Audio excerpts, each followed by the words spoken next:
আসসালামু আলাইকুম। আপনি সাদিয়া? ওয়ালাইকুম আসসালাম। জি, আমি সাদিয়া। ভাইয়া আপনার কথা বললো আপনার সাথে দেখা করতে, তাই আসলাম। আসলে আপনার সাথে কিছু জরুরি কথা বলা দরকার।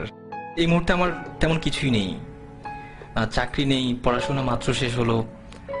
সুতরাং বুঝতেই পারছেন বিয়ের জন্য যে একটা মানসিক প্রস্তুতি, তার কোনোটাই আমার নেই। আর আমি জানি ভাইয়া আপনাদের ফ্যামিলিকে অনেক পছন্দ করে, এই জন্যই ভাইয়া চাই যে আমি আপনাকে বিয়ে করি।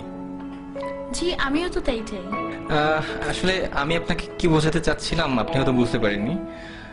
বাবা মা মারা যাওয়ার পর থেকে ভাইরা আমার দেখাশোনা করেছে বা এখনো করছে, কিন্তু এই কৃতজ্ঞতা স্বরূপ তো আমি আপনার মতো একজনের ভবিষ্যৎটাকে অন্ধকারে ঠেলে দিতে পারি না। আপনি অন্ধকার বলছেন কেন? কিছু নেই বলেই তো আমি আপনাকে বিয়ে করতে যাচ্ছি। ধরুন আমি একজন টাকাওয়ালা কাউকে বিয়ে করলাম, কিন্তু বিয়ের পর দিন তো সে মারাও যেতে পারে, অথবা তার সব সম্পদ ধ্বংসও হয়ে যেতে পারে। আমি তো টাকা, বাড়ি, গাড়ি এসব দেখে বিয়ে করতে চাই না। আমি চাই একজন ভালো মানুষ। তাছাড়া আজকালকার ছেলেদের যে অবস্থা, তারা যেভাবে চলাফেরা করে, এদের মধ্যে তো ভালো ছেলে পাওয়াটা খুবই মুশকিল।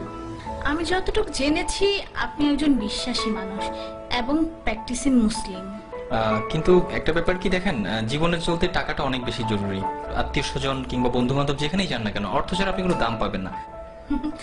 আপনি কি মনে করেন যে এই ইটের জেলখানার ভিতরে সুখ আছে? সেখানে আছে মোহ, আছে লোভ, লালসা আর নষ্টামি। তারা সম্পদের পিছনে ছুটতে গিয়ে নিজেদেরকেই হারিয়ে ফেলে। স্বামী স্ত্রীর মাঝে কোনো ভালোবাসা নেই।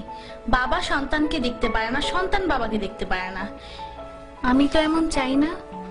আমি চাই একটুকু জান্নাত, যার তুলনায় এই দুনিয়ার সমস্ত সম্পদ খুবই তুচ্ছ। আমাদের বিয়েটা ছিল খুব সাধারণ। মসজিদে গিয়ে বিয়ে করলাম, এরপর কিছু জিলেপি কিনে গরিবদের মাঝে বিলিয়ে সারাদিন দুজন মিলে ঘুরলাম।